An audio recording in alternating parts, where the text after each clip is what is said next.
The biggest games of 2026 are almost here, which means that it's time to make some predictions we'll almost certainly regret. We've picked the major releases still to come this year. For every game, we're locking in a predicted review score and deciding whether it will deliver, disappoint, or become one of the year's biggest surprises. So, for Fantasy Critic players, this one's certainly for you. We also share our first impressions of Marvel Tōkon Fighting Souls. All this and more on this week's Pixel Painters podcast.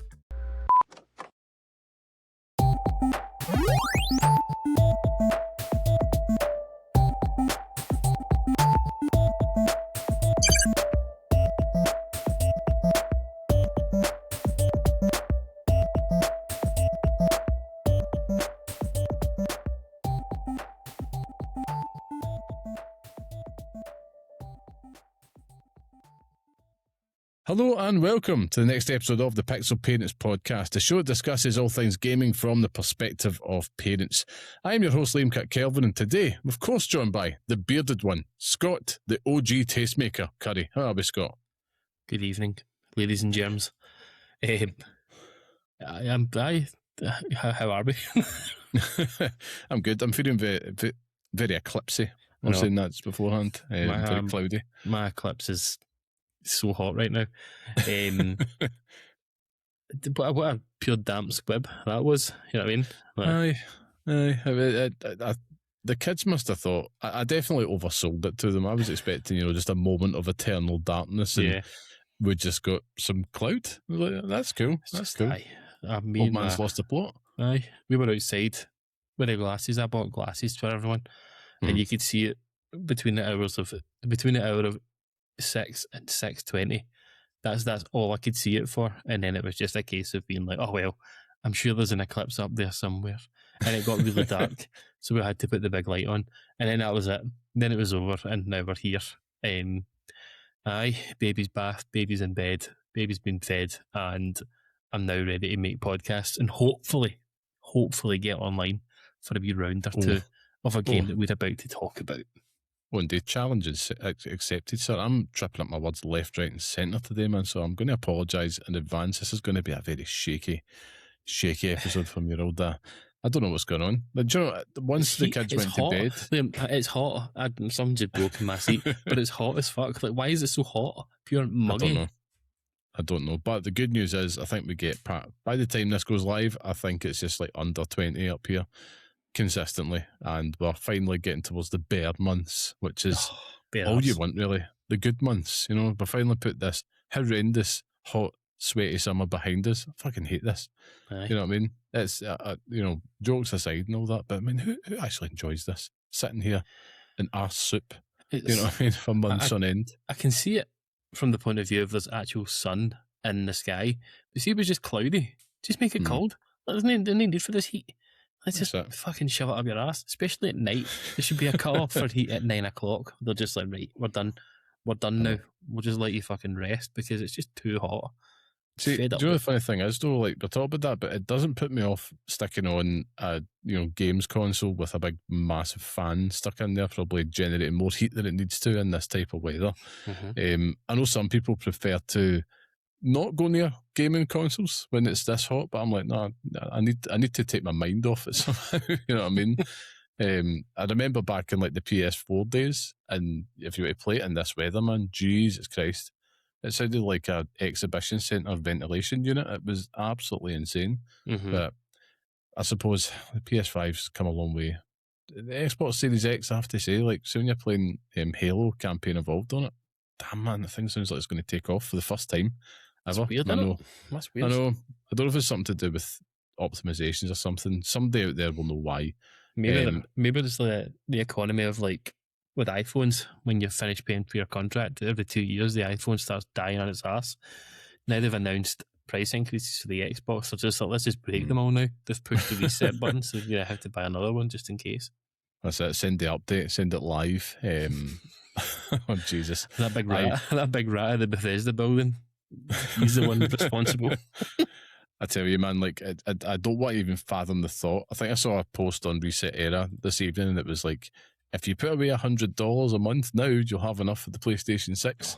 Next month, this would be like $1,600. And I'm like, no, just absolutely not. Like, I don't want to. The Klarna generation is here.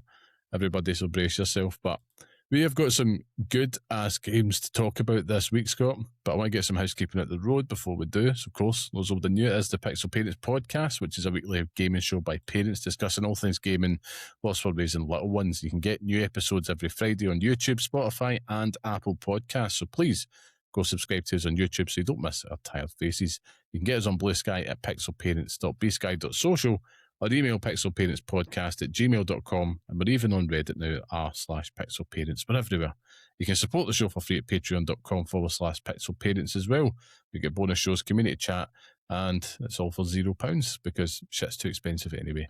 And if you can, drop us a wee 5-star review, share the podcast online with your friends. Whatever you do, it helps us out. And of course, as we say every week, a massive thank you to everybody that joins us each and every week. Now, Scott, I think it's time for some fighting words, specifically Marvel Souls fighting, or Marvel Tōkon Fighting Souls fighting words. Fucking, how have you found the game so knows far? what this game's called? I'm out of control already. I'm out of control. Done. Just call it. Call the show. That's it. That's your episode, everyone. Thanks very much for listening. Play Alan Wake 2. We're done. There we go. It's a good ass game, isn't it, man? Marvel Tōkon Fighting Souls. It's a good game with a terrible name. I had zero intention on buying it. Mm-hmm. No intention, not even a fucking interest in it until I received an invitation to a tournament. And I was like, oh, right, okay. Maybe that's something I could get in on. And then it's just like, doing that with a newborn baby just isn't going to fly. So then I was just like, well, what have I got in the physical side of things that I can trade in just for a bit of cash and put it towards the game? So we saw the end of the run of Batman Legacy of the Dark Knight. That is now fucking away somewhere. Retired. PlayStation 5 Hell As Us is now gone. And so much so now, the good thing is it's been announced for PlayStation Plus. So if I wanted to play it again, it's there. So I got enough money aside to kind of pay for Marvel Tōkon Fighting Souls, and my God, man, the minute you put that fucking shit up, it's incredible. I have had a couple of days with it, maybe here or there. I managed my very first night gaming since the little one's been born, so I went on last night and played it from the hours of 8 until 10, and I felt human again, Liam, you know? You'll love to hear it. I felt the rage as well, because I'm probably not doing what you're doing, where you're actually playing the game. I'm jumping into training mode, trying the combo challenges, and then jumping straight into online. So it's like, I'm going online with these teams, and it's like, I don't know who my favourite team is yet. I've got a few that I like. I've got a composition that I'm enjoying. I don't understand most of the mechanics because I can't be arsed reading them, but you don't have to. You know what I mean? Like, it's just, see if you pick a character and you figure them out, you've got it. And it's easy enough to do. And it's kind of like Dragon Ball Fighters, where you could just press the square button and it does everything for you.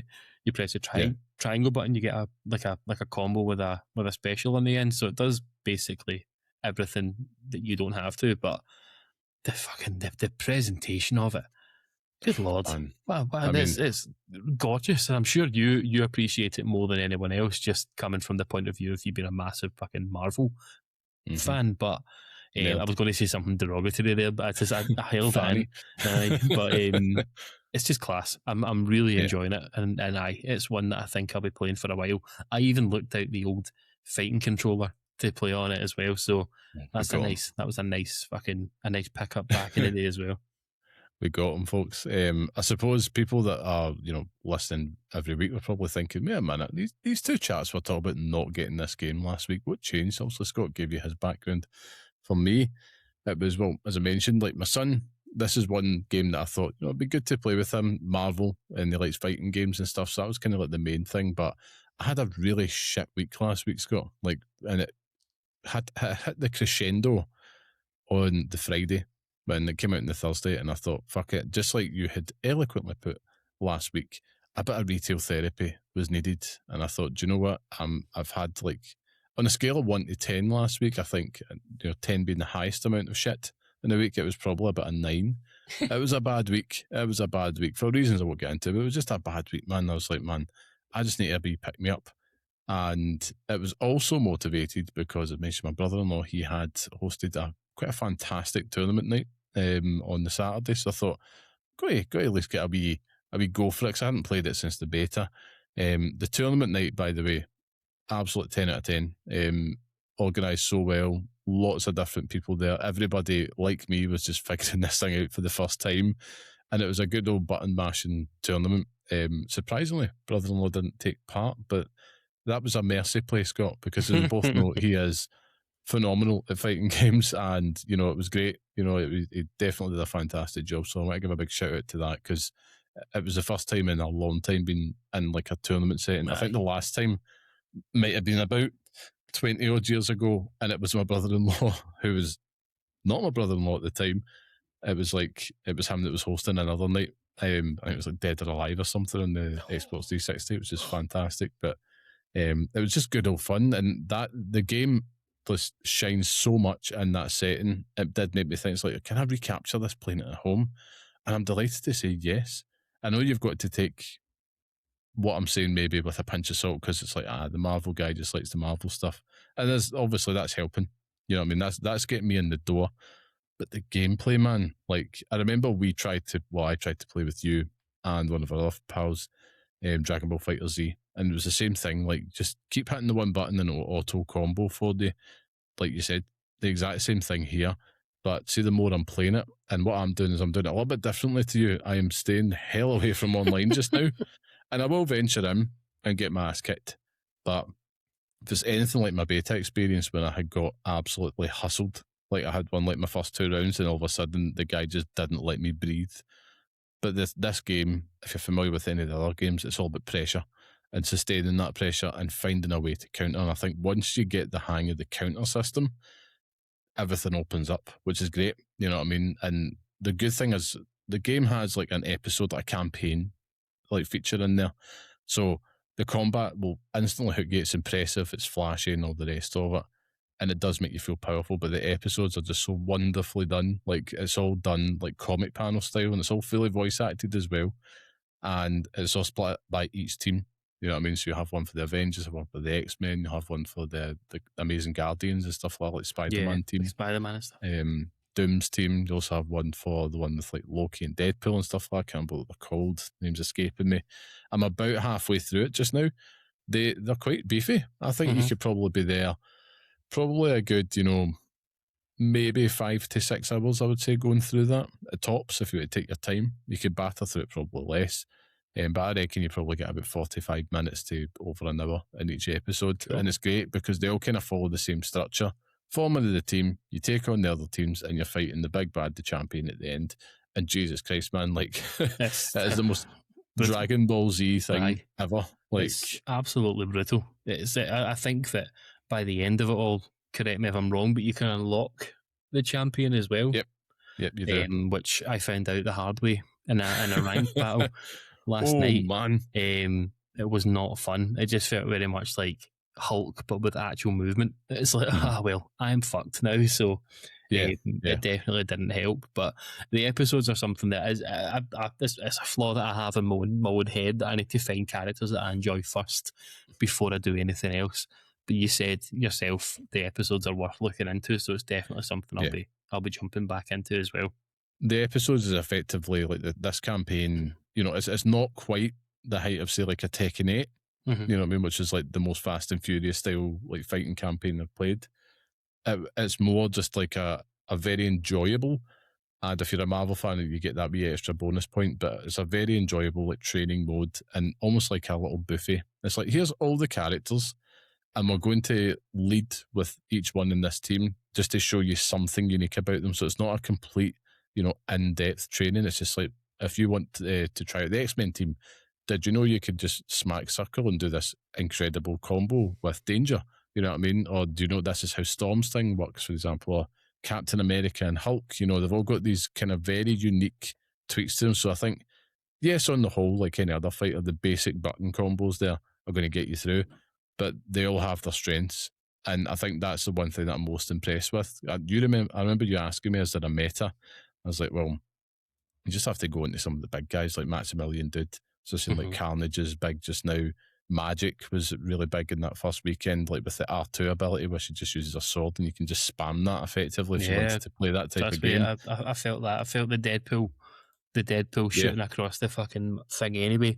which has led to me picking Doom because he's got the shield and you can fucking just walk behind it. It's great for that. He's so good. If you Magneto want as well. I need to sit down with Magneto because I'd like to play him, old Eric's. But if you had to pick your own favourite characters, Liam, who would you go with yourself? Who's in my team? So my team, at first I thought I'll stick with the magic thing because I'm like, well, do you know what? I've got the R2 spam if I need to fall behind it. It's just not quick enough. So my lead is usually Spider-Man. His agility naturally is very, very good, particularly if you need to get out of a pressure situation. So you can press L1 to dash in this game, right? And if you're just locked up against the right side of the screen, press L1 and to the left, and you go through the person's legs. You can do it with any character, but with Spider-Man, you can literally like web swing about the place. So I'm always picking Spider-Man. I'm rotating between Blade and Carnage, to be fair, as the number 2s in there. Number 3, it can be difficult for me, but I did at first go with Star-Lord. But now I think I'm mainly set. That's where I'll put a wee bit of magic in there, to be fair. And then in number 4, that's just kind of wild card. Depends how I'm feeling, but I'm usually picking Doctor Doom or something like that in the end. But it's one of those ones where I think there's more in there because you get vertical. Like they all have different roles in the team, and I need to look at that more as well. I've not even considered it in terms of where you place them in the lineup of your team can depend on how they assist you and stuff like that as well. So. 100%. For the people who aren't aware, but it's just you press X and they dive in and then they do whatever you want. But it's something I've not even considered. I just fucking fire X in and hope Doom comes in and shoots across the screen and kills them. That's basically all I'm using it for. Exactly, and do you know it's remarkable. I mean, that's kind of like who I'm sticking with. If I'm playing anybody, I'm just going to go with that. But I'm shaking it up a bit. What's been good is just been spending time just experimenting with different team combos and seeing what's there. I know like Penny Parker is annoying, but she's you think, oh, her and Hulk, they're so massive, this is fair game. It's not really the case. Like they can really apply a lot of pressure on you, which is great, but you can get yourself stuck, really, really quickly with them. Danger is one that I want to learn more. I mentioned it earlier. She's very technical, but see, when you master that auto combo, it's fantastic and it pulls it off. But Storm, not really too sure on her. Wolverine is low key, so if you're like quite an aggressive fighter, it's just perfect. And I think that's what's impressing me the most. Like the characters feel like they should in their fighting styles. It's not quite as severe as like Hulk. You're thinking this is going to be like a lunging tank. You can still get about the place, man. You know what I mean? And he's powerful. He packs a punch, so you're going to have to tank a few hits, but it's that risk reward. Ultimately, though, what's impressed me more is I have fulfilled the dream and the main thing for me, which is to play with my son. The first time was an absolute disaster, just because he wasn't in the right mood at all, and it was like almost overwhelming. Like this game, it's a bit like that episode of The Simpsons where they're watching anime and they just all of a sudden having a fit staring at the screen. Like at points, it's so easy to get lost in it, which is probably a critique of it. Particularly in those first few hours, you're going to be like, I do not know where my character is. There's a point in that tournament, I thought I was going left to right. I was actually my character going right to left because it was a mirror match. I was like, I can't tell you who I am just now, but I've got better at that over time.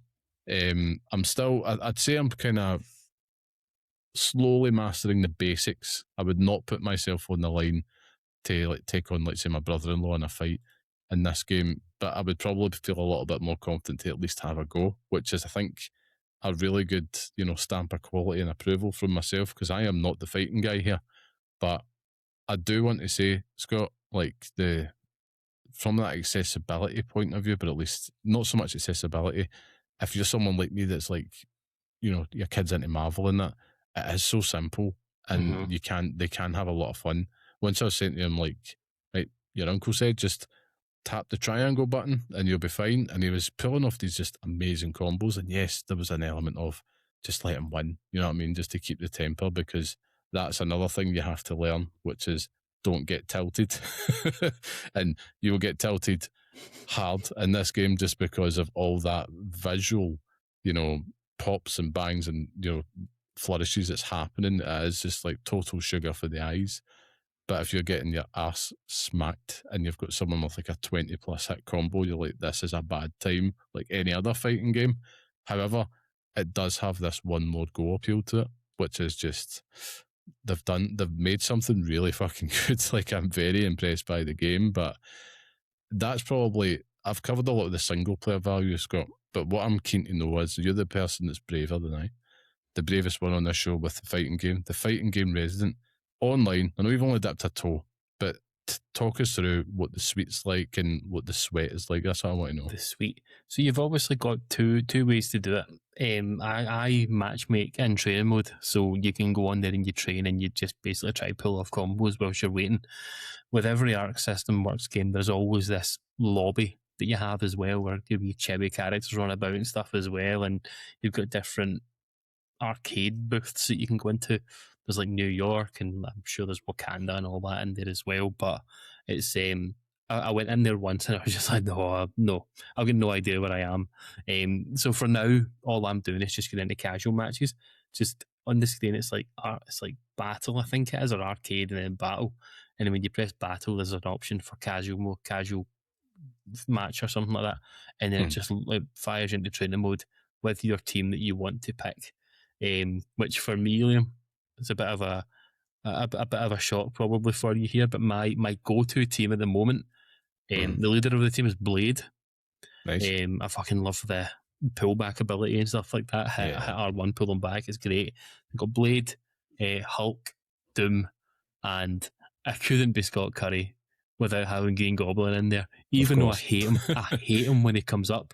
Like, if I press the button, I press L2 and bring him in, I'm like, oh God, I don't want you here, but I'll mash it out and try and figure it out anyway. But that's the team I'm rocking with, and it's good. I mean, I've not had any problems with it. I've had maybe a few jittery games here and there, but the game has, I think it's like rollback frames and stuff like that as well. So it performs quite well online. So I can't really say that it's anything egregious. And I remember the early days of Dragon Ball, and it was a fucking nightmare even just to try and get matches. So they've managed it very well here, and you don't feel the effects of not having like Xbox on this as well. Like, obviously it's PlayStation PC, and it doesn't feel barren in any way. I know it's a brand new game, but I think this will stand the test of time. I think we'll be seeing this for a long time. Oh yeah, it looks the part, it plays the part, and you've got a whole suite of characters that you can fucking throw in there as well. Like, imagine down the line what they'll do with this. But online experience is great, and everything that it adds and everything that it gives you in there, phenomenal, man. It's fucking excellent. Like, I can't even deny it. It's fucking brilliant. I know. It's probably one of the, even though it's been on the radar, right? It was always one I was like, am I going to get this game? Obviously, circumstances have said yes, but I'm so happy and surprised. It's a very rare feeling in games, because usually it's a known quantity. You've been following all the trailers and stuff, and I didn't watch too much of the review stuff going in, but I was like, everything looked great. It has Doctor Doom in there just doing what he does, and I'm like, I'm there, I'm downtown there, and it's just dripping with love, care, and attention for the Marvel IP. Each one of the episodes I was talking about, like with the comic panels, they're actually created with like actual Marvel artists, and it's a different one each time, so they have just a little tweak in the style. But yeah, it's just it's a knockout of a game. Excuse the pun, but I think, like you said, I can see the vision now from PlayStation, because it was totally out of left field when they announced this last year. I was like, what the hell? This is incredible. They get a really competent, at the top of their game, fighting game developer, Arc System Works. They take the Marvel IP, which I believe is Marvel Games' decision. That's kind of been their strategy for the longest time now. But they make that deal with Sony, and then Sony with the Evo and all the rest of it. It's like you start to see the bigger picture, and I can totally see this being a mainstay as well. That Evo for a long time. The Evo thing has changed since, though, Liam. Obviously, that's now in the hands of the Saudi Arabian government, so that's now, hush hush. But any fighting game tournament, this would be up there as well. I think that Aye, it's excellent. They can't even fucking deny it. And with Arc System Works, they do tend to, back their games for longer periods than you would think. Like, I think only recently they were still releasing characters for Guilty Gear Strive. So it's like, talking years down the line. I bought that at release and gave it up very quickly because Faust was too hard to use. But and with Dragon Ball as well, I mean, they basically re-released that. At one point, they released a rollback netcode version of it with better characters and all that shit as well. So, it's just incredible. And think of the characters that they haven't put in this as well. Like, there's a lot of deep cuts here. Like, and I want Charles Xavier in the chair. I want Beast from X-Men, and I'd like to see Beast from X-Men. I think something like that would be cool. But I think Beast is a lock for it, man. You see him in the background at one of the stages, and even at that, the other stages they could add. They had like Colossus, I think She-Hulk was spotted in another one, in the New York stage. There's so much, even like Thor. You know what I mean? Why is Thor missing? You know what I mean? And because he's shite. But even at that, you can just it writes itself. The R1 ability, Chuck Mjolnir comes back and all that stuff, and they have got like an absolute pantheon of heroes that they could and villains that they could drop in here. I'm impressed that you picked Green Goblin because I think he's probably quite possibly the hardest person to fucking nail in this game. Absolutely fucking brutal though.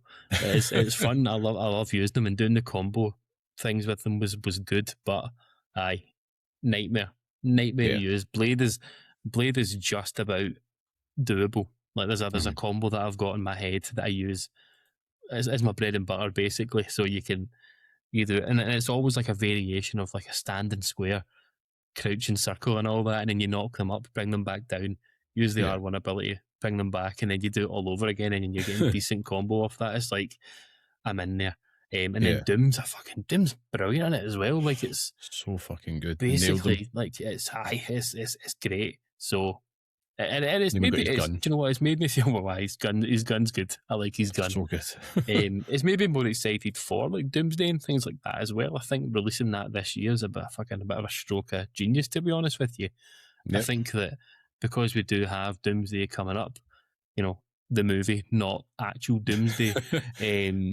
Hope not. I mean, releasing Tōkon Fighting Souls seems like a bit of a fucking slam dunk, and just with the characters that they have on there. So, it's great, and I am excited to see the roadmap for the future ahead. That's always the thing with fighting games, is that you can't really rest on your laurels with them. You always have to be thinking fucking 2-3 steps ahead.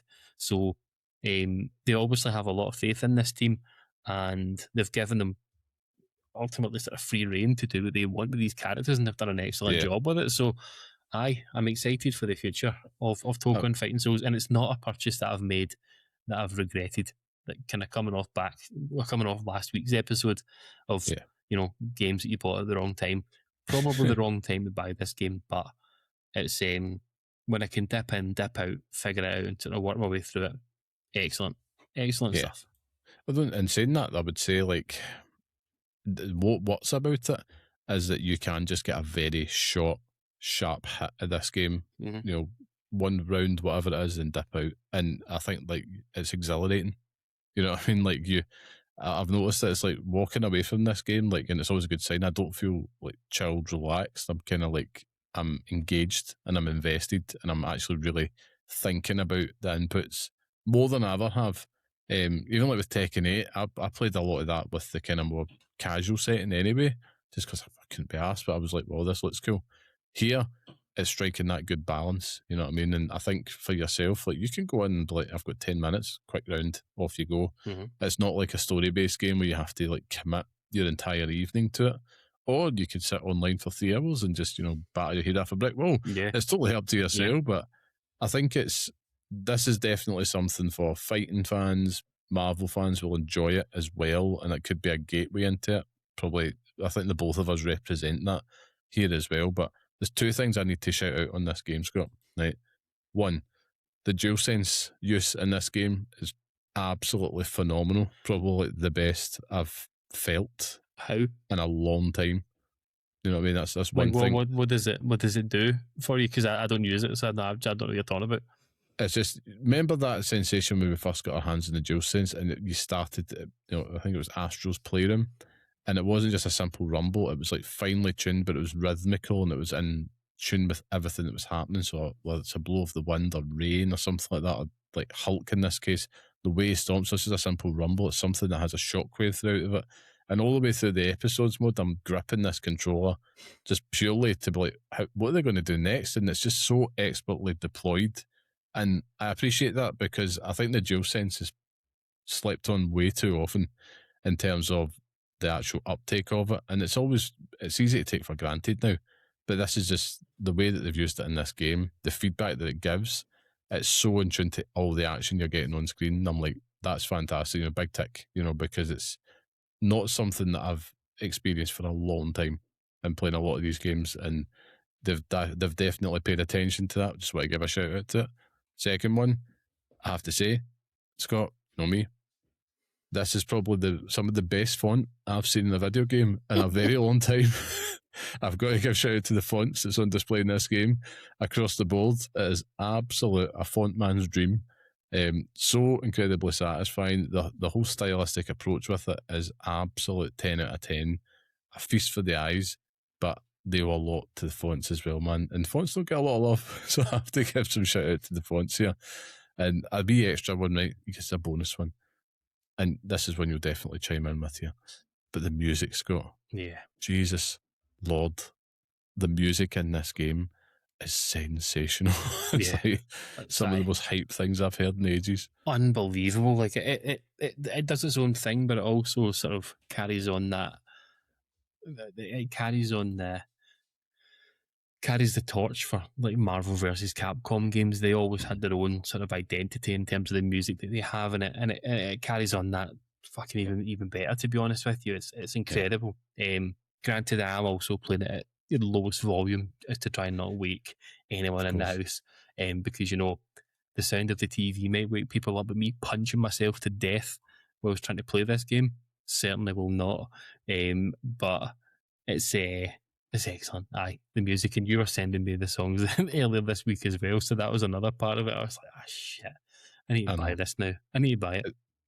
Scott, if I'm listening to like the tunes on Spotify just whilst I'm at my desk at work, because I'm like, this is just so good. Like that particular brand of hard rock that the Japanese do so well, but it's incredible. It uplifts everything, but there's also like orchestral scores and they reference like motifs that you'd be familiar with in the MCU so well.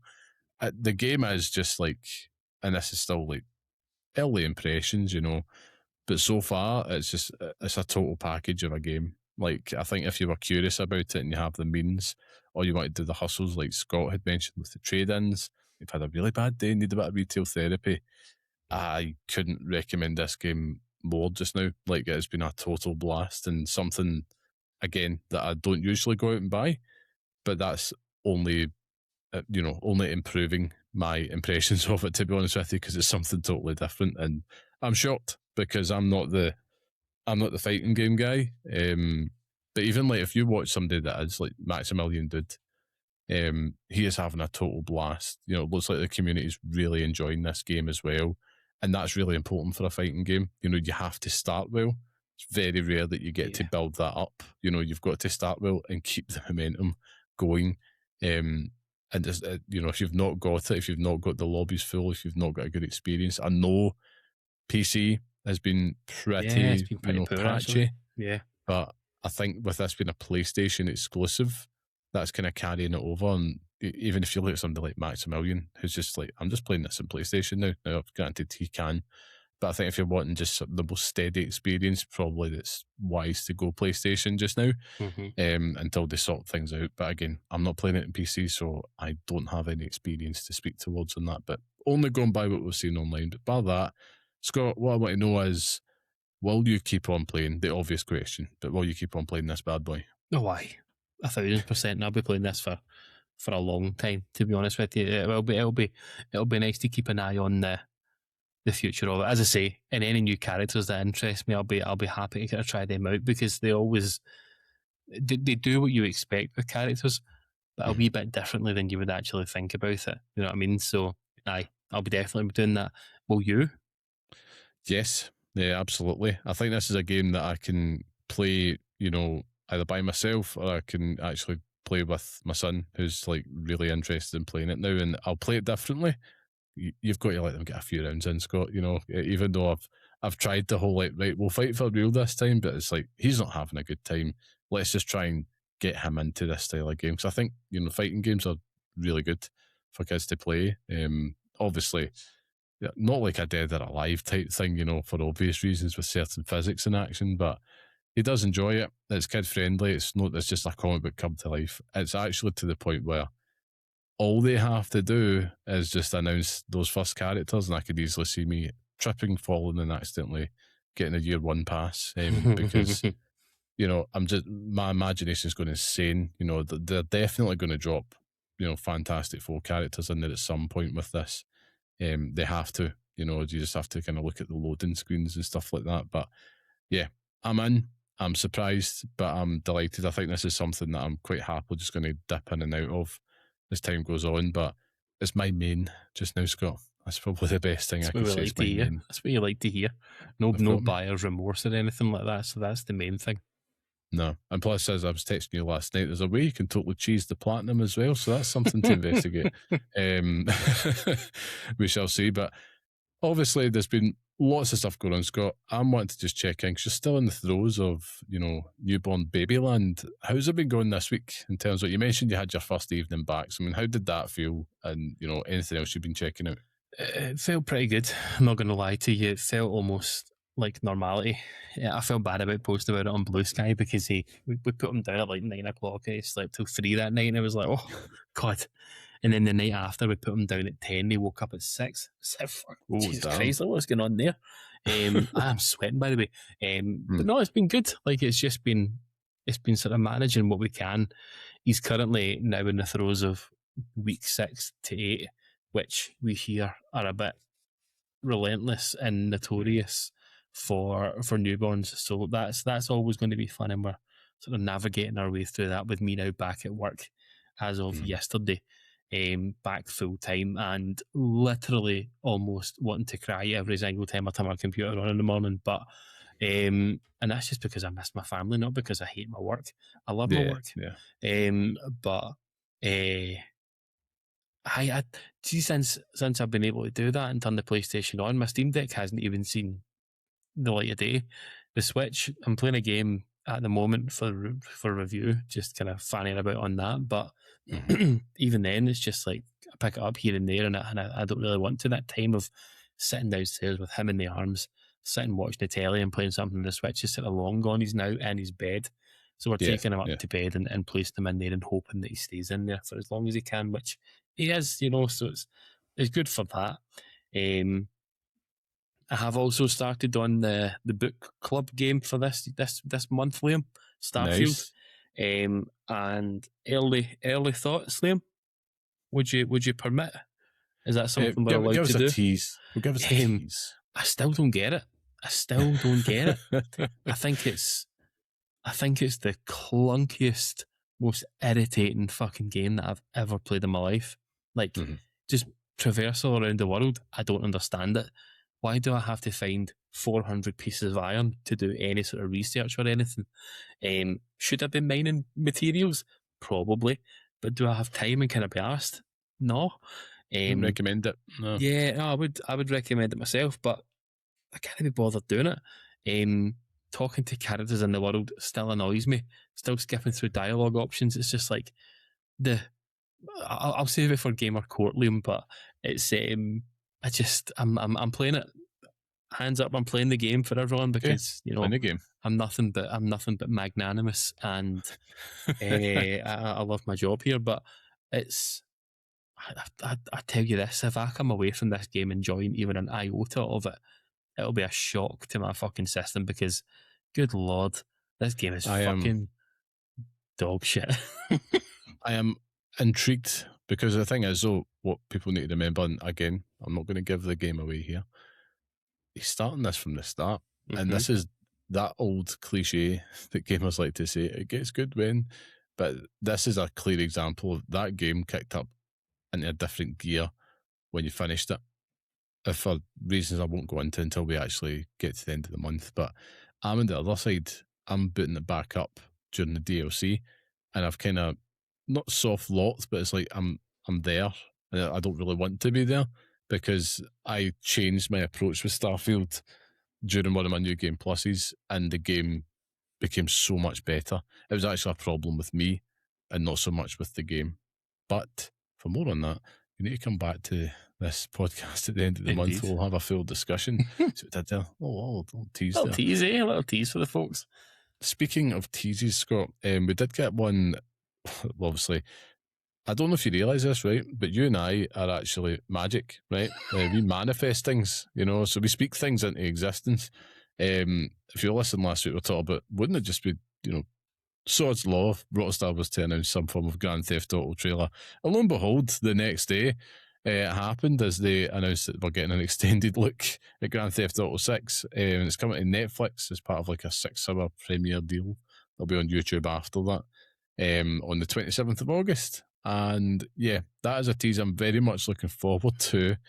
But Scott, what were the bloody chances? I mean, it's fucking unreal. I'm going to start manifesting Bloodborne remakes and Metal Gear Solid 6 at this time now because I might as well. It's never going to happen. But yeah, it's incredible, absolutely incredible. And what other video game could do it on Netflix?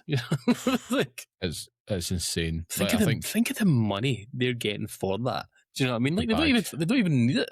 It's pointless.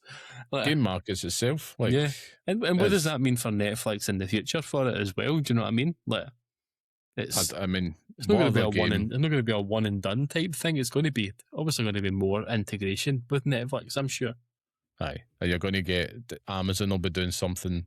We'll just watch this space, but it does feel unique because it's GTA 6, so this is going to be the biggest media entertainment launch in history. It might never be topped. We might never ever see something like this again. Looking at you, Eclipse, this will actually deliver. But I'm not sure. I think there was at first. I was like, wait a minute, have they paywalled their own, their own marketing? But then it was like, that's limited time on Netflix. But it's cool, and it does beg the question: how long is it going to be? Even if it was like a 5-minute look, like a trailer size, it's still going to set the internet ablaze, and you're going to get access to it immediately after TikToks and all the rest of it. But very excited. There's 6 hours or something between the Netflix and YouTube premieres and stuff like that for it. So bang on. I mean, I'm excited. It's a little delayed birthday present to moi. So I'll count it as that. But I'm very excited. I'm starting to ramp up the GTA kind of vibe, just with watching all video essays here and there, dabble on GTA 4 on the ROG and stuff like that, just kind of going back and forth, but try not to burn yourself out on it. But might as well just strap in. It's going to be a good ride on the way up there. But I'm very, very excited to see some actual gameplay from this thing, and yeah, we'll just see. But I'll be tuning into Netflix. Finally, how stupid is that to say that? Like, it really is. And how's that going to look on your Netflix like algorithm? But it's like continue watching. It's going to be like WWE Raw, some other pish, the Grand Theft Auto 6 trailer. It's like what? Surely it has to be more than just the trailer. There has to be a bit more to it. Well, that remains to be seen, but it might be the first of many for this game. Who knows? We shall see. But I don't know if this marks the start of something else for Netflix, or if it is just one of those weird, wacky marketing deals that came out of nowhere. They're like, do you know what? Yeah, it's only going to be for a few hours, but we'll get some. If we weren't subscribed to Netflix, would you subscribe just for a month just to get your eyes on that straight away? I probably wouldn't, because we're a bit more savvy, going, well, it'll get ripped and it'll get put on social media, but people out there will. But I think it's more aiming at the normal gamers. Do you know what I mean? The 95% out there. I think we're always not cognizant of the fact that they exist. I think we're better at it than most places I listen to, but we do have to understand that the target audience for Grand Theft Auto is probably not us, even though we're going to buy it. It's going to be the punters who only have consoles to play Grand Theft Auto, because they exist. Sure. It's they exist more than you probably think. You know, they'll be crawling out of their hovels for their codes when it releases. So, aye. It's going to be insane, and if you're not a fan, just again brace yourself. You're not going to escape this. I hate to tell you, it's going to be on BBC News. Everything. It always happens with these games, but this is going to be like unlike anything we've ever seen. The magnitude of it, you can't help get a wee bit excited, or at least curious about it, I would say. But yeah, it's a big ass game, but Scott, I think that's probably a good launch point into our main topic, because there is a lot of big ass games to come this year. We're heading into the bear months, as we had said at the start of the show. So we want to start talking about some of our Fantasy Critic predictions. I know, Scott, you are in the Fantasy Critic with the Mimicsville just now. And I thought, let's just have a laugh and actually see where we're at. Where do we think it's going to land? But before we do move on to that, if you enjoyed the show and you want to support us, you can, and it won't cost you a penny. So just go join a free Patreon community. Visit patreon.com/pixelparents for every show, chats, and bonus shows, including side quests with Scott. Get it free all the time. And don't forget to subscribe to us at YouTube. Visit youtube.com/@pixelparentspodcast. We'll get a few more bonus reviews and stuff like that there as well. Now, as I mentioned, Scott, main topic. So it's time to predict the scores of 2026's biggest upcoming games. So this is really simple. We're just going to go through the big games, lock in where we think it'll land, and I think I'll maybe find a means to record this in fact, I don't even need to record it. I am literally recording it just now. So we'll see if we can check back in as it goes, and we'll see who knows what they're talking about, or who's, on the old glue, on the solvents, as they're predicting the scores. But it'd be good to kind of see almost like, where do we think, just based on the sheer vibe, previews, whatnot, it's going. Now, Scott, I've taken the liberty of putting some of the games of note. I do thank you for that, because I meant to do it and I was just like, no, you've done it already, so the man has... I'll look after you, don't worry about that. Because I thought we'll just go through it with all the dates, and it's kind of like just plucking some of the biggest games of notes. And the reason we did that is, where are the people who are playing Fantasy Critic? Where are the big hitters are going to be going for, hoping they're getting their big ass points coming in? Some of them you might have, Scott. Some of them might be thinking, I have some counter picks or something up my sleeve. But yeah, we could do it one or two ways. We can just go with your heart, or we can go top to bottom, Scott. It's up to you. Go with your heart, Liam. I'll take your lead. Okay, so I've highlighted some ones we probably want to talk to. If we get time, we'll go to the ones that are not highlighted. We'll do that. But we'll start in this month, right? Because there's one I think is flying under the radar, and it could be a potential good pick, and that's Star Wars Zero Company, coming 27th of August, so same day as the GTA 6 previews we were mentioning. Scott, I'm just going to go off on a limb here, so I've kind of prepped all my wee scores here. I'm thinking that's going to be sitting around the 83, and I'll tell you why. I do think this is, like I mentioned, it's going under the radar, but it recently got some pretty decent previews, and I did see the words Midnight Suns in there. However, I do think some people, it might just bog it down slightly, and it might just be, I don't know, and that would be a phenomenal score. Might add the highest score this year so far is a 93 on Open Critic, so 83 would be phenomenal for this game. But I think it's a potential sleeper hit there, one you might want to bank on, because I don't think it has a lot of expectations on it as well. So I think it's got that pleasant surprise vibe going off in it, and that mix of that gameplay inspired by like Midnight Suns with the Star Wars IP. This could be a secret recipe for success. But what do you reckon? I think I agree with you in terms of it being in the 80s. I do think it'll be higher in the 80s. I think you're looking at probably an 86, 87 for it. I think that it's DNA similar to Midnight Suns is fine, but I think part of the reason why Midnight Suns failed is because it was a sort of off Marvel. Like, it wasn't Marvel as you know. It was like a wee bit weird. Whereas this is just glorified fucking Star Wars. I think it's in the Clone Wars era and stuff like that as well. So it seems to be taking a lot of sort of the good stuff from XCOM, Baldur's Gate 3 style cinematics and sort of characters and everything else there as well. So it really does seem to be hitting a lot of these things where if it's getting compared to things like that, then it's obviously going to stand itself in good stead. I think that you're looking at an 86 on this. Interesting. I mean, that would be phenomenal for Like this. most of the gripes people have with it are just like menus and things like that as well. Yeah, Nothing really yeah. to do with gameplay. It seems to be more about the menu and that part of it as well. So yeah, I think that it's it looks pretty good. I'm not going to buy it, but it looks pretty good. It's one of those ones. I thought the same with Midnight Suns, which I think that got an 82 on Open Critic. I'm just going to use that as a bar as opposed to Metacritic, right? But I thought the same, and I remember I'll never forget just seeing the reviews drop on that game, and it was 5 stars left, right, and centre from most outlets, and I was like, "What the hell?" And I think it was one. It might have been I want to say Eurogamer, or it was VG 24/7 at the time. It might have been VG 24/7. I think it was Jim Trinker, but somebody, you find someone that your taste could kind of align with, and it was like, this game like just shouldn't work at all, and it does. It's bloody fantastic. I thought, do you know what, I'm game. I'll take a punt.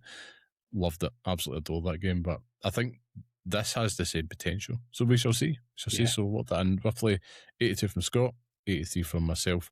Move on to 3rd of September here, right? This one, quite anticipated and interesting one. The Blood of Dawnwalker.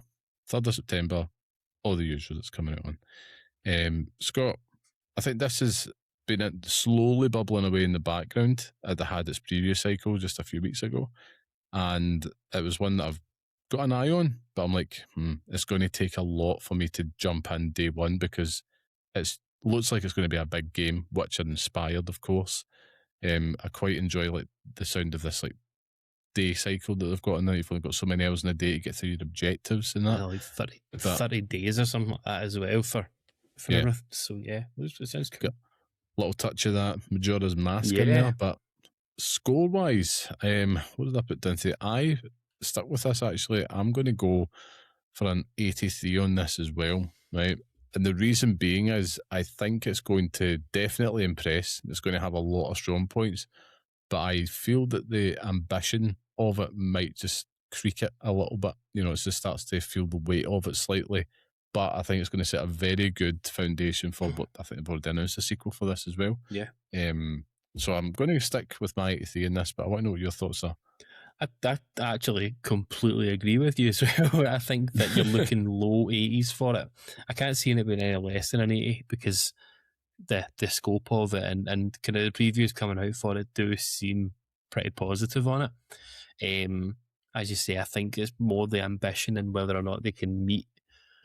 It's constantly going to be compared to games like The Witcher and Cyberpunk, naturally. But I think that whether that's going to be a good thing or a bad thing for it is really going to impact what the score is going to be. But I think that it's going to do a lot of things well. I think that people won't vibe with things like combat, and it might drag itself out a wee bit too long, and people might get a little bit bored with that. So ultimately, I think that an 84 probably fits for me. Like that. I mean, it definitely has that potential to skyrocket past. I mean, that's most of these games do, but I don't know. Like, again, there's a lot of expectation on this one that's just been, that momentum's been building up as the years gone on. But again, that thing comes out and it's a wash with all these 5-star reviews, 10 out of 10s. I'm just a man, Scott. You know what I mean? I'm just going to be like... For me, Liam, it feels very much similar. Now, not in gameplay or anything, but it feels very similar to like Kingdom Come Deliverance 2, where I want to buy it, but I shouldn't. Like, I shouldn't buy it. And Kingdom Come Deliverance 2 fucking proved that time and again for me. I think this will be one that I'll maybe pick up in 2027 when, everything's calmed down from the September releases and Grand Theft Auto's out the way. I'll maybe pick it up then, but it does. It looks great. It's just you're not going to be able to shake off that Witcher comparison. Like, it's constantly going to be brought up as you go through it, and it's been made by people who know what they're doing. So I can't see it being bad. I just think it's not going to be pushing the 90s. I think it's going to be in that middle ground. Yeah. And to be fair, that would land you a decent amount of points in the Fantasy Critic anyway if it did land about that 80, 84. That's why I haven't taken it, because, you know, I only pick shite games. Yeah. Well, you know, there's sometimes you get some nuggets, as we call in the shite, so that's probably your strategy, and good luck to you. There we go. Next one up on the list here, because we're just going to stick to the ones that we know probably people are buying for. Also on the 3rd of September, Orbitals is coming to Switch 2, which I distinctly remember this game getting announced, and it was kind of, it's all right. Not really a game I'm interested in, if I'm honest, but it's carrying with it a buzz of anticipation. And I think a lot of people are very excited for this one. People unaware, it's this kind of anime 2-player co-op adventure, and it's very, very retro anime, but it's definitely getting a lot of buzz with it. I'm just going to go straight for it. I think I'm going to go around a solid 80 for this one. I think it's going to impress, but I think it's going to get compared a lot to anything by, like, you know, Joseph Fares and co over there. So it's like by Hazelight. So I'm like, yeah, I'm just not sure if that kind of goes against it again, but I think it's going to review pretty strongly. For me, this is like one that feels like, I think with the anticipation there, and sometimes there's usually, if there's smoke, there's going to be fire, but I think recently it must have previewed, it must be a behind closed doors preview or something. I don't have a fucking clue, but the fact that people are talking about it on anticipated things elsewhere, I'm like, that might be one you want to keep on your radar. And if it gets an 80, good Fantasy Critic get for you, I suppose. Yeah. I actually think that it's coming out at the right time in terms of what was the last Hazelight game? Split Fiction. Split Fiction. Is that Hazelight? Is that right? But what would you call it? I think that the fact that it's coming out in a post Split Fiction world where that maybe didn't hit the way people thought it was going to hit, I think that it's got that going for it.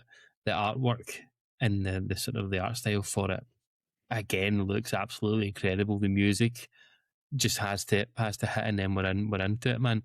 I think that this will probably be the biggest one that we'll disagree on here, but I think this is going to be like an 88, 89 or something. I think this is going to I think this is going to slap. People love this shit. And kind of co-op gameplay and stuff like that is what people want. So it's I think this is going to be a good one. 80. I'll go for an 88. 88 versus the 80. I like that. It's a good little swing there. We're getting interested now. Excellent. Well, I mean, again, one to have on the radar if you've maybe got something there that you could trade. I'm not sure. Next one's got near and dear to your heart. Onimusha Way, the Sword, 4th of September. Right. I am shooting for the moon here. 89. And I think it's just because they are on such a tear just now, Capcom, and I'm like, they're only pushing out quality. I should stress, like, it's like just an 89. It's like that is going to be like vast majority of glowing reviews. Very difficult to get to these numbers. So I'm going to stick with the 89 on that one. I want it to be that. I really do.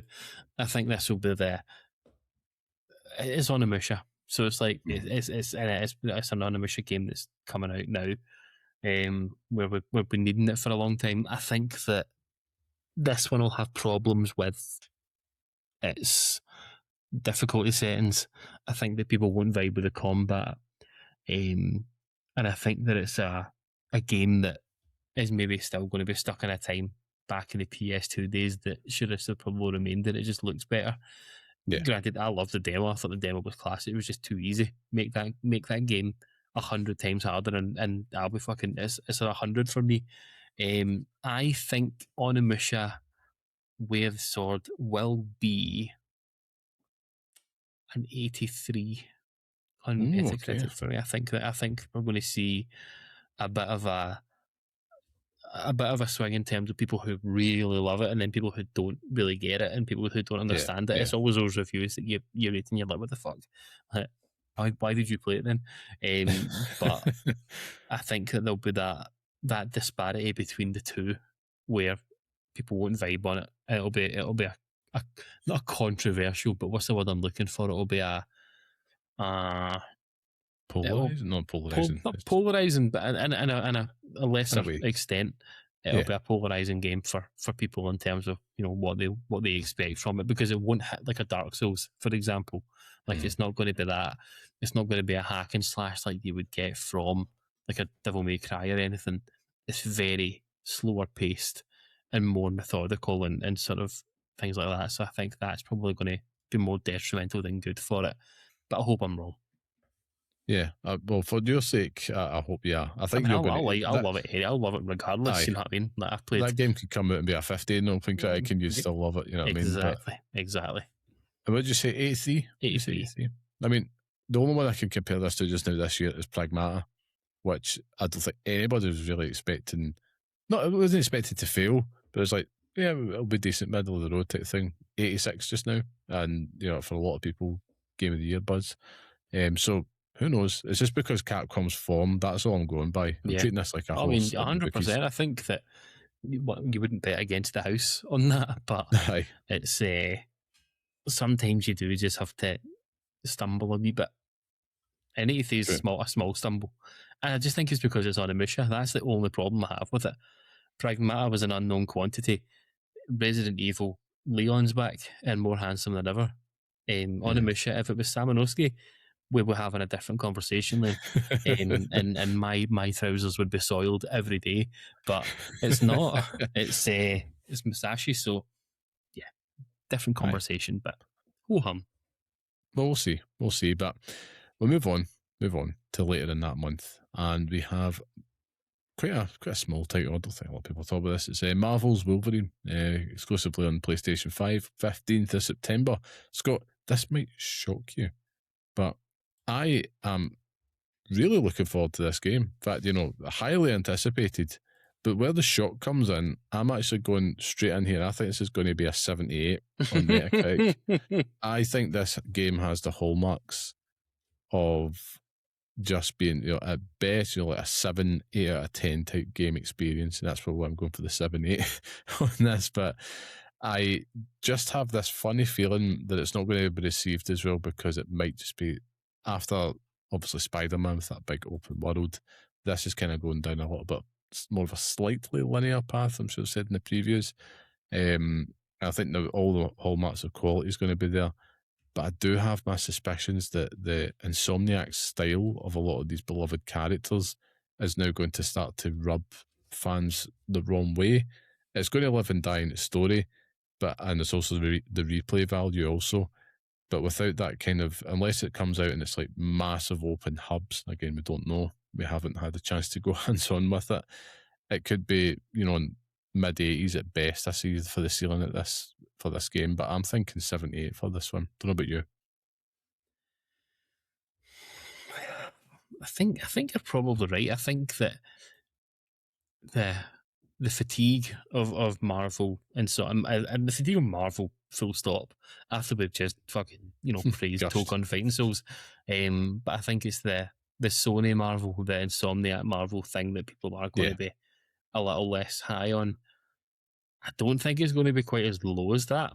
I think that people were already getting there with like Spider-Man 2 as well. I think that that game isn't viewed favourably in terms of what it was able to do, and that sits at a 90 on Metacritic. So it's like still something there. I think that for Wolverine, people want a decent Wolverine game. Blood, guts and gore. I think that for what it's worth, I think that we're going to enjoy the combat. I think people like that. I do think there's going to be issues with locations and other characters and stuff like that as well, but I think for the most part it is going to be received pretty favourably, and I think that an 86 is where I'll sit on Marvel's Wolverine. I mean, I would be delighted, honestly. Like, I'm buzzing for this game, but I do have my concerns, which I've just explained. But I think you're right, though. It's that Insomniac Marvel fatigue, that kind of style of these Marvel characters. Even though, like you say, Spider-Man 2 was excellent, but as times went on, it's not been favourable. And I should add, like, I've recently went back just to dabble in that a little bit, playing through it just in small sessions, and it's great. I'm like, So it's so good you can easily take it for granted, and that's probably the point.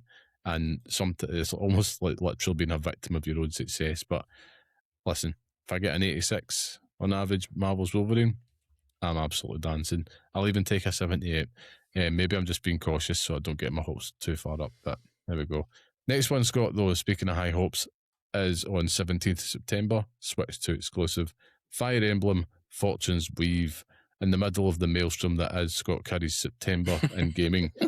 Scott, I'm just going to go on a limb. I think this is going to be very high. I think this is going to be a 92. I think it's going to blow people away, but I want to hear your thoughts. I don't actually.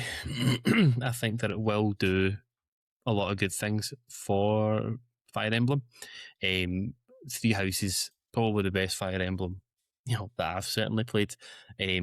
Having been the only one I've played, is an 89 on there, which is pretty damn decent. I do think it will be high. I think it will review pretty well. And I think that from the recent trailers of it, it does look fucking awesome.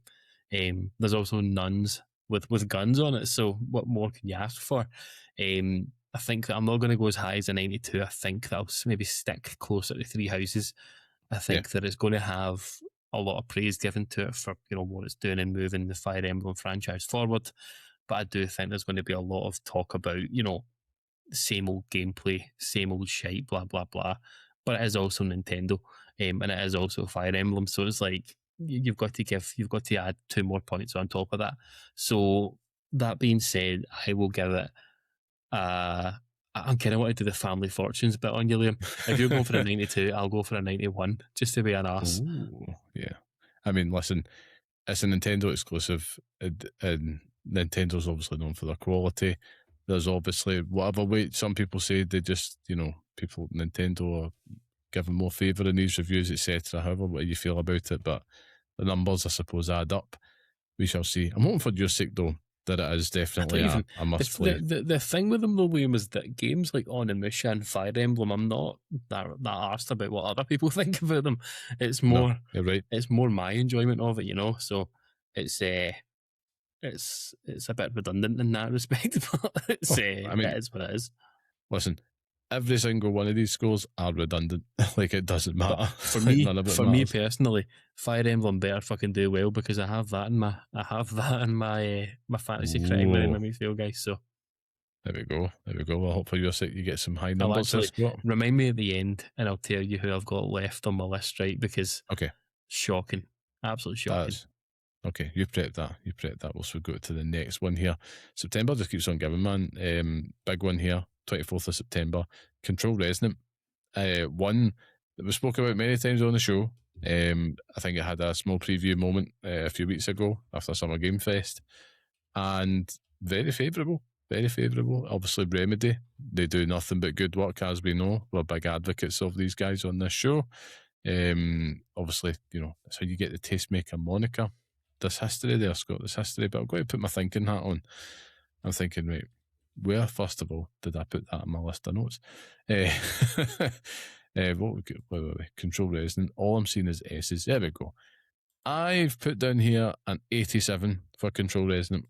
I think it's going to be very, very well liked by critics who get a hands-on with it. I do think it's been released at the wrong time. I think if there was any game that could have get delayed into the start of next year, this would be it. I don't really see the need why they're putting this out, even though it's going to be absolute quality. And it's one that me, myself, unless it was 96 or something like that on there, I'm holding off. But I'm going to stick my 87 on this one, Scott. I think it's going to be very, very good. It probably just falls short of Control, which I'll double check whilst you tell me what your verdict is. I think Control's actually like an 82 or something like that now, so I think it's actually lower than what you're suggesting. So, I think Alan Wake. All right. I think that Control Resonant will it will be viewed as positive in terms of carrying on what Control had done and the sort of what we know from Remedy. I actually forgot Remedy's name. That's why I had to think there. It'll do what we sort of know and what we love from Remedy in that terms of that weird shit. I think its combat will be divisive. I think that was the word I was looking for earlier.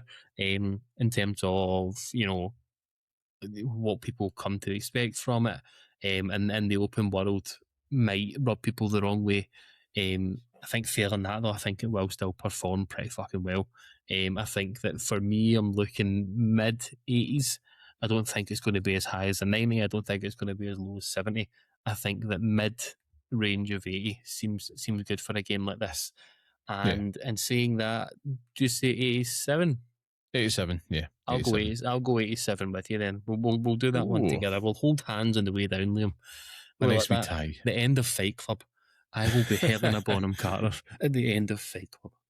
Isn't that lovely? But yeah, I think it's going to. I expect this to do very well with the critics especially after Alan 2. You're right. Control was an 83, but even at that, I think there's higher expectation, which could go one way or the other with this as well. It's a totally different gameplay style, so it can't really lean on either of those games. But I think people expect a certain level of quality, but also depth from Remedy games, and I fully expect them to deliver. So yeah, if you've got that in your list, could be a good one to have up your sleeve. But move on. Same day, Jesus Lord, 24th of September, Silent Hill Townfall. Scott, this is one that I think is going to do incredibly well with the critics. I think it's going to be received phenomenally well, to the point I'm just going all out, right? I'm just going all out. I don't care anymore. I am going to say that this is going to sit... I want to say 93, right? But I'm going to say 91. We're saying 91. I think this is going to be one of the highest reviewed games of the year. It previewed as well. Exceptionally, I would say.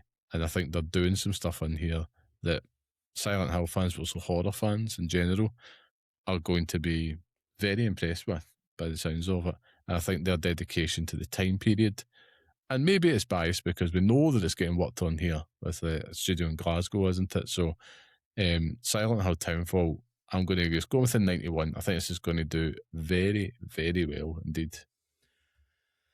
I don't actually. I don't think it's going to do very well. I think that it will do decent. I think we'll see a lot of sort of positives from it from the British standpoint, and then you're going to have American reviewers being like, "What's the news agents? Well, what was that?" But like an inverse Sunset Overdrive. Yeah, it's radical, dude. That game didn't deserve what happened to it, but when you look at 91s, do you say 90, 91, 92? 91. 91. Absolutely 91. Games that have hit 91 for the year 2026, big walk.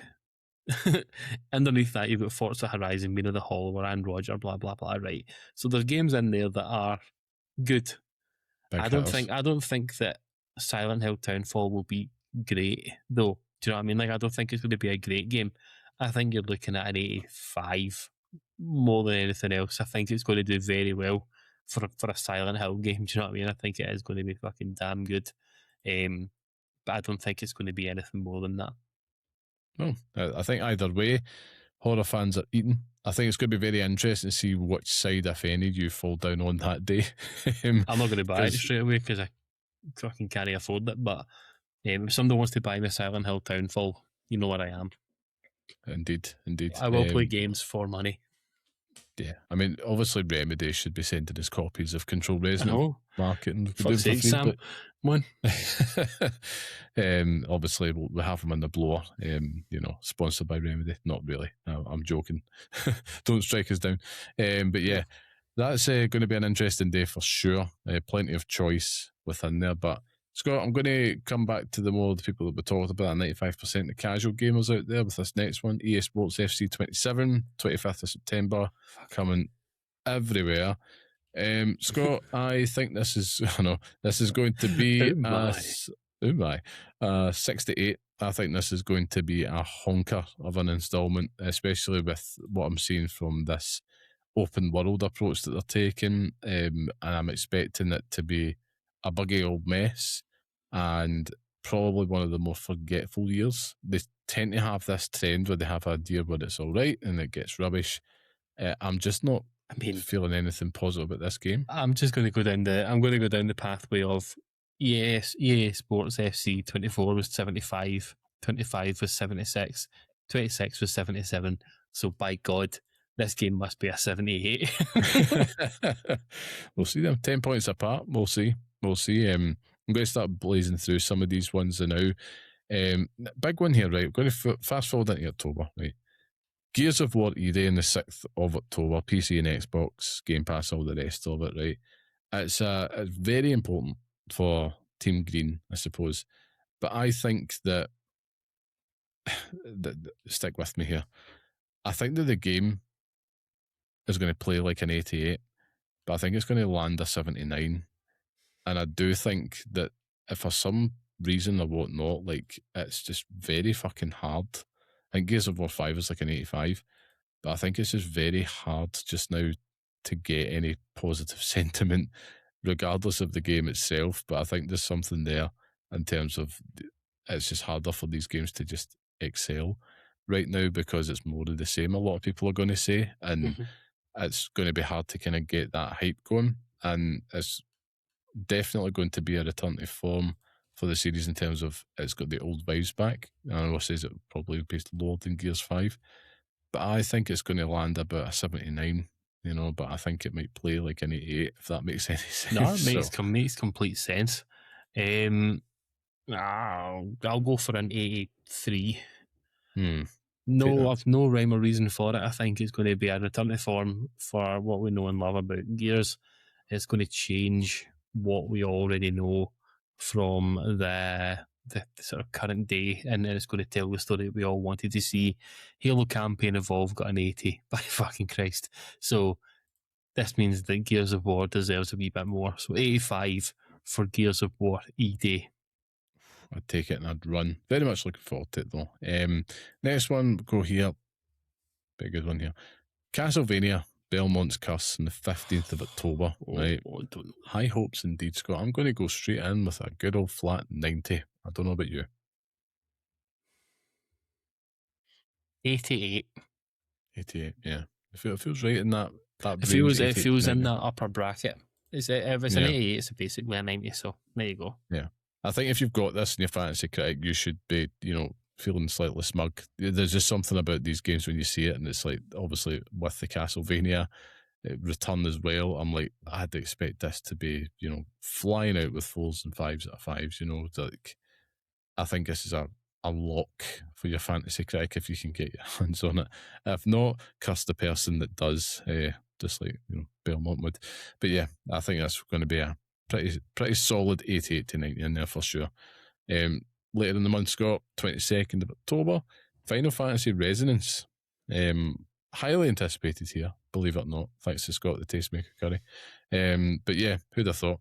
That's in one of my, I think we did the most anticipated one. That's right up there for me. However, saying that, score-wise, I'm going to put this at an 82.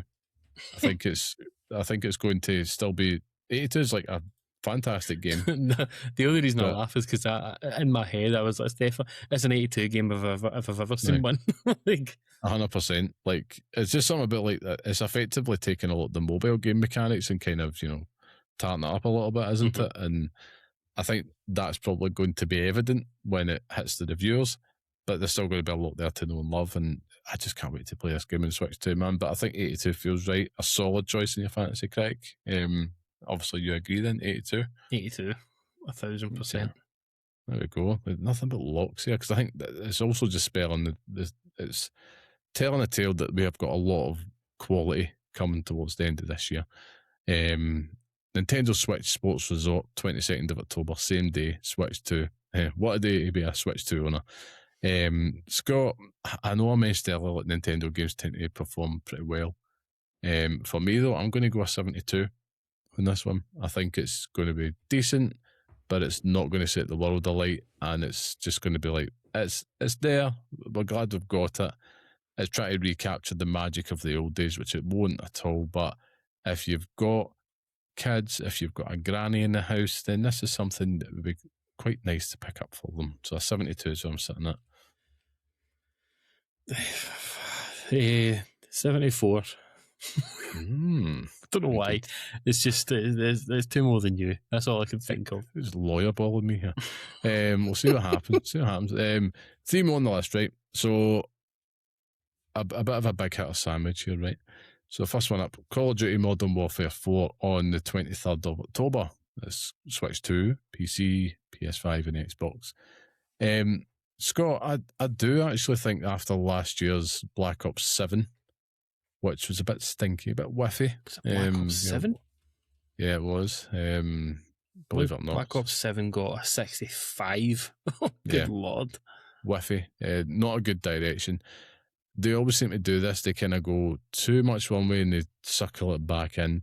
And I think that it is going to be a return to a standard form for the franchise. I see this performing pretty well, actually, in terms of a pick. Whether or not where you stand in Call of Duty, I'm going to go in with an 85 on this. I think this is going to be a solid-ass shooter experience, and people are going to appreciate the work's going into it, and hopefully be a foundation for them to carry forward, much like Battlefield 6 kind of did. But obviously, Call of Duty's Call of Duty at the end of the day, isn't it? So they have a longer tail, but 85, stamping that. Nah, I think it's going to be a continuing on the downward spiral. I think that we'll see a little bit of an upswing, but we're probably still going to be in the 70s.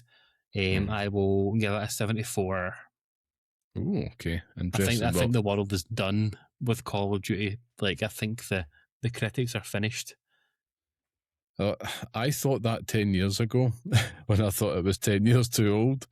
And I'm still shocked that it's here, because I think that was long before we started this show. It was like, how long are we going to still be here? Here we are, you know what I mean? It just keeps on going, but it's because of that 95%. That's why. But second to last year, Phantom Blade Zero. There's a state of play coming towards the end of the month, I believe, on this, but it's coming out on the 29th of October, PC and PS5. I'm feeling a lot. I think the game looks great. There's something about it though. I'm just like, I think this is going to be a 75. I don't know what it is, and it could be a timing thing. It could be whatnot. But I think the game is going to be. It's good. It is a solid ass game. It's just not upper echelons, you know. Yeah. And I think it's going to get compared a lot to Onimusha and that Neo 3s, all that type of stuff this year. Different games, but I think that's kind of going to be the inevitable comparison. I think that the game's been in development for too long for it to be that bad, you know. Similarly, it's a good score though. Yeah, no, I mean it is. I think that when I look at something like Black Myth Wukong getting an 81, I think that you know, it's going to be better than that. I will give it an 84. 84, wow. Well, okay, that's good. I like that. I like the differences. It gets spicy at that point. And the last one I've got on the list here, Scott, of course I have to finish with this. Very small quantity that kicked this all off. This is a Grand Theft Auto 6, 19th of November. It is imprinted in our heads. PlayStation 5 and Xbox. Scott, I'm playing it safe. I'll tell you why. I'm going to go with a 91 on this one, right? And I think it's going to be bang in line with Grand Theft Auto 5 in terms of its reception, which is also a 91, I think. So it's not going to be as high as GTA 4. But I think there's going to be a few gambits out there. They're about to make a name for themselves. And I think there's going to be a lot of... I think you're going to see trusted critical voices out there. And to be fair, that is, if any, I'm not sure if this thing even gets review scores or gets to reviews immediately. But I think, the trusted, the long-tail journalists that have been there for a while are going to review it for what it is. And I think it's going to do exceptionally well, even against the weight of crippling expectation. But I do think you're going to get some people that's just going to chuck a 3 out of 5 or a 2 out of 5 out there just to be like, there's an infamy play, and it's very tempting, particularly now in this age of social media. And I think that's probably going to just stop it from beating its predecessor on the score. So I'm just going to play it safe and go with a 91. 91. Sorry, I put a file in 2 seconds ago and it's kind of go off. I think higher than that. I think that the sheer weight of how many people will want to review this game will outweigh the negative voices on it. I will give it a 94. Ooh, that would be the highest reviewed game of the year. As it damn well should be. Yeah, fucking 100%. Who the hell is playing current highest top rated Metacritic game of 2026, which I've definitely got in my head right now? Who the hell is playing that Sectori game? Is that the highest rated game? Highest rated game of 2026 is Sectori. It's selling me. Came out on Switch. Wow. Is that what's that? Because I've got Mythmatch. What are you on, Metacritic or OpenCritic? OpenCritic, yeah. I'm going by OpenCritic score. OpenCritic. Other one, Dave the Diver in the Jungle, number 2. The game that never stops fucking releasing shit for it. Indeed. It came out on a mobile. In fact, even what you mentioned last week, Sovereign Tower, number 11 there, 89. But there, I think there's a lot of really good picks, solid picks. I think at the end of this year, if you were wise in your Fantasy Critic, you've got some good plays in there. But I suppose you hit the nail on the head during the conversation. Just remember, none of these review scores matter at all. It's like, if you're into the game, you're vibing. And even the Fantasy Critic aside, it's just a laugh. But at the end of the day, we hope whatever one of these games that you're getting on there, that it doesn't disappoint. That's all you can really ask for. If you will give me a moment, my current slate for Fantasy Critic. So I took, I'll actually tell you my whole team, right? Because it's a fucking, I'm in dire straits now, to be honest with you. But my game list as it stands, currently I've got Fire Emblem Fortune's Weave still to release. Mariachi Legends still to release, should be the end of this year.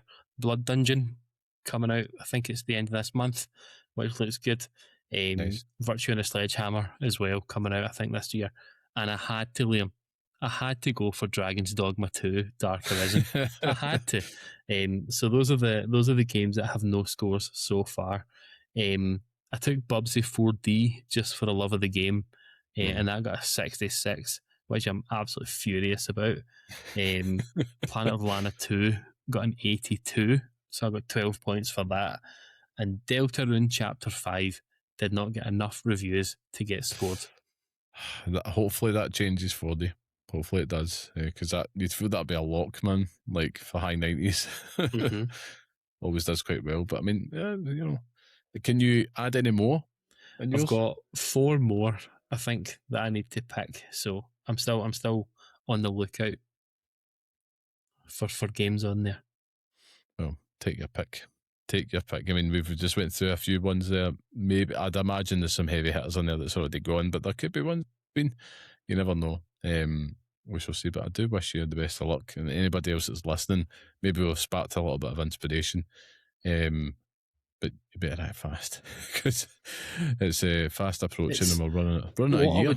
What I would say is that if you're into it, from what I've learned of my first experience of it, is that if you go down the route of just utilising indie titles, you're probably going to be doing pretty well. Like, indie games tend to score really well on it.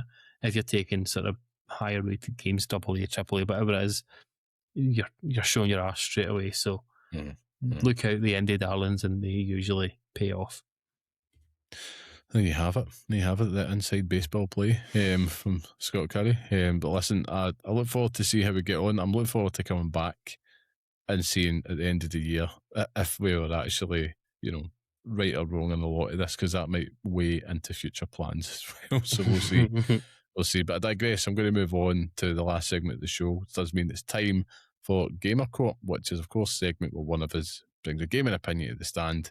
The other plays judge and jury, and by the end, we're going to decide whether it's a fair take or a gaming crime. Scott, you are in the dock this week. I hope to Christ you've prepared it, but would like to hear what your case is. Well, I have actually prepared it, Liam, and it's purely off the back of Starfield and playing that for a while. But my hot take, my case for Gamer Court is that crafting and inventory management in Bethesda games needs to just die.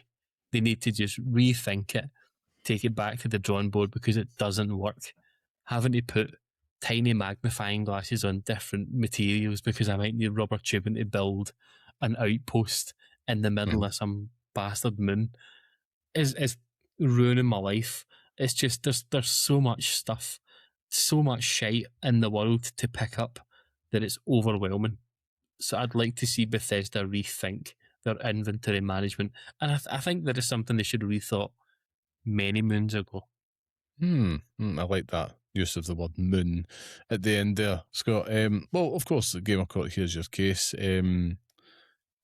Yeah, I think the defence here doesn't really want to cross-examine.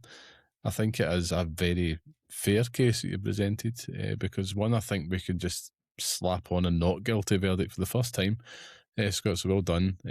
But I think you're absolutely bang on the money, because it's something. Talk about the irony is it's all about trying to avoid being over encumbered, but the actual mechanic itself literally encumbers your time and enjoyment of the gameplay experience, and it's something that I've very much disliked in every Bethesda game that I've played. I would much prefer, even if there was a setting that you could just have like unlimited inventory, just because not a lot of people want to play the game that way. Yeah, the fact that you have to use mods in some of these games just to go over that hurdle is a fucking nightmare. Yeah, and I suppose you could even argue, mods are always going to be in games, but there's repeated ones for very basic quality of life things that appear in, you could a straight line across all of these games that they've included mods in. You'd think by now they would kind of listen, but it's also the part of me that does respect them, because it's like, weird Bethesda jank is something that it's part of their DNA. It's almost like you wouldn't trust it was a Bethesda product if it didn't have it. There's a vibe, there's all that about it. There's something almost, as time's gone on, particularly with Starfield, it feels slightly archaic, and that, inventory management system is definitely one of those. A relic of the past that I would like to see sent back to the past. So yeah, not guilty, Scott. Well done. It's the first one. Thank God for that. He's a free man this week, people. My case is very simple. I try to prepare my cases if the court would let me, and just a very nice bullet of a statement. And I've got one here for you, Scott. I said I was going to up the spice level, and I am, but it's a thinker. So here's my case. No Man's Sky didn't get better. We just lowered our expectations. Full stop. Look at him. He's thinking. Look at that. That's that furrowed brow. That is a toughie. I actually think I disagree with you. I think that the volume. See if you had said No Man's Sky got off to a rocky start, but they just threw more content at the wall, and that's what made it better. The sheer volume of content made it better. Then but I think it's a better game. If you like, I think that it is better because it's better. Like, it's not because we lowered our expectations. It just created the game that they actually wanted to make. It felt like time wasn't on their side, and they over-promised, maybe. But then they eventually managed to deliver on those promises, I'd say. And look at it now. I mean, the reason I've put it forward is I was listening to a podcast, they mentioned it, and I was thinking about it. And it was this, the not rags to riches, but the big epic turnaround. We use it all the time. We've used it ourselves, like that big, comeback story for it, and how you can turn it around. And I look at that, and obviously Cyberpunk was like, oh, it's just another No Man's Sky. It's become that colloquialism, and it's very much like, right, okay. And I remember booting up No Man's Sky, and the time we've been in this show, playing it, and still having that feeling of disappointment. So I'm like, here I am, just like doing the same old shit, and there's just now it's just got an overwhelming amount of content attached to it. And yeah, I think that as gamers, we weren't ready for a No Man's Sky, like a game where you had to create your own fun for the most part, and it wasn't fun. You know, we didn't play it. We had a friend that played it again religiously, but he was also zooted most of the time.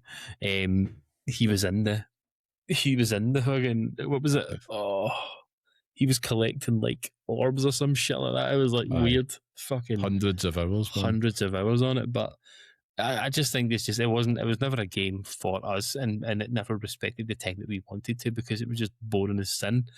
But I think the sheer volume of content that it's thrown in there, and the fact that it has become a cohesive game at that point, it's Starfield. Basically, it's Starfield, but, you know, without terrible dialogue and 4 million things to pick up. Well, let me have it, Scott. Deliver the verdict. I think that I don't agree with this take. So does that make it guilty? Does that make you guilty? It does indeed. It does indeed. Lock me up.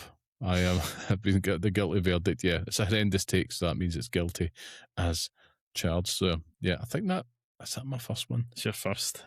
My first guilty. Yeah, keep them coming. No, I'm up in that spice level. I'm thinking here. I don't want to make a case that I will just get you to agree on. So mission accomplished. It got the what do you call it? Got the brow furrowed, should I say? I'm looking at, there's a fly that's been flying about here. I could see it on the camera 2 seconds ago. It is doing my nutting. But it is the end of the show. Quite glad to say. So I'm going to go swat some flies. My fan on for the last few minutes. Quite right. But again, brings us to the end of the show, as I mentioned. So thank you again for joining us. And remember, go support small independent games media out there. So if you like what you hear and enjoy the podcast and the sound of me being by the sea, please share on social media and tell your friends about us and leave us a wee 5-star review. It all helps us out and makes a huge difference. Remember, go join our free Patreon community at patreon.com/Pixel Parents to support the show.